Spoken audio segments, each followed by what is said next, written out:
So Eric, you've started a church here that might be considered a little different. Can you tell us a little bit about that? Yeah, it's a church for people of all abilities. I think the big idea is there's a lot of individuals affected by disability who, because of the effects of that disability, have trouble connecting in a traditional church.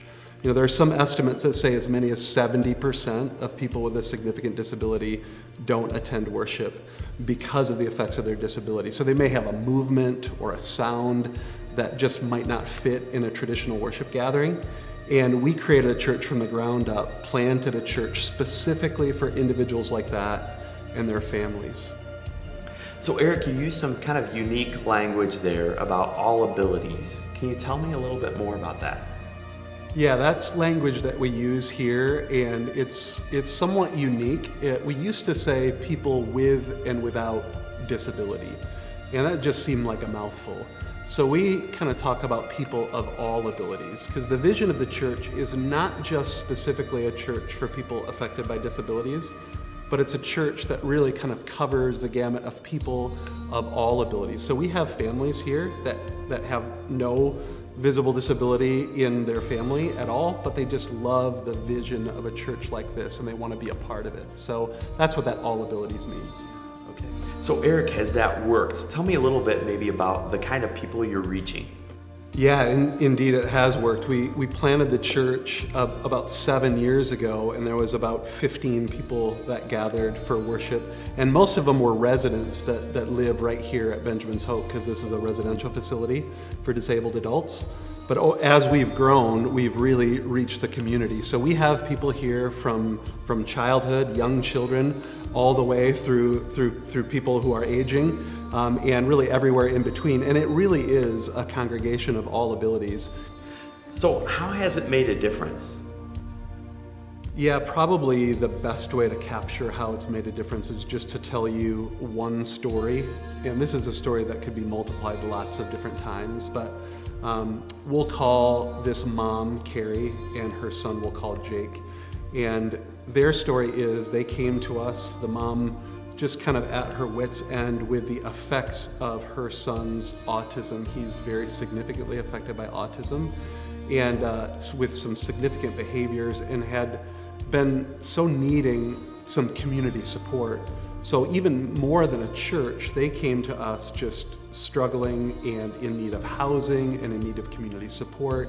And so we walked alongside of them as a church to make sure that they received the community supports that were necessary, to make sure that they got into appropriate housing, and then they also found a church home and people that have kind of loved them along the way.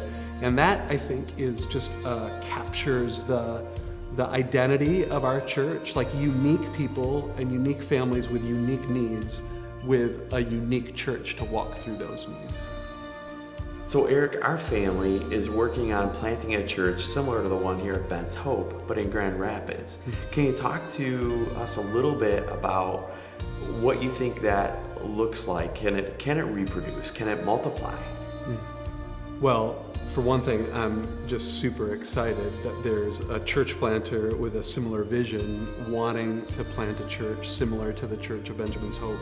And we've been walking together for a few months now, Dave, and I'm just absolutely excited about what God's doing in you and through you. It can multiply, it needs to multiply. The church itself is always kind of multiplying.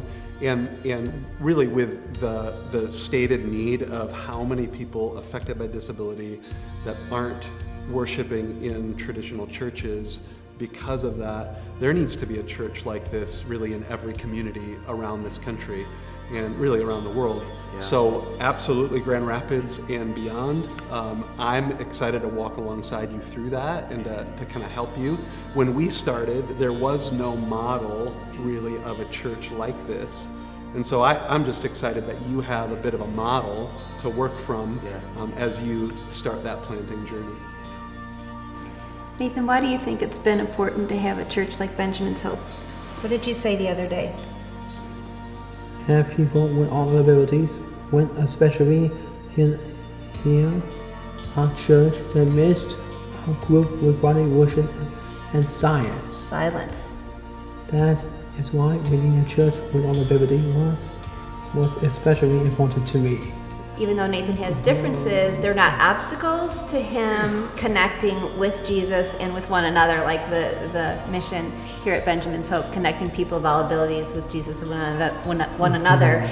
And his differences are not obstacles to that. They're actually just a part of what's here. And so he definitely feels belonging. It's not a place where we belong and then he belongs to us, so he belongs. It's he belongs and we belong. For me, Benjamin's Hope has taught me a lot of, even as a father of a young man with some challenges and special needs, I thought I understood what it's like. But I've grown in the Lord in loving people with disabilities even more because I've been here and worship alongside Nathan and worship alongside other young men and women with him together. So tell me, what do you love about the church here at Benjamin's Hope? We get to worship the Lord. Yeah. Every Sunday we have the gathering that we get to sing some fun songs and get to hear the message. So God has been at work in so many different ways. He's been so far ahead of us. We've just been playing catch up with this incredible ministry opportunity in Grand Rapids. And we're excited about what the future holds with this new church plant and want to invite you to be part of what he's doing. In the past, I would have shied away from the church. God shouted at me and said, "You belong."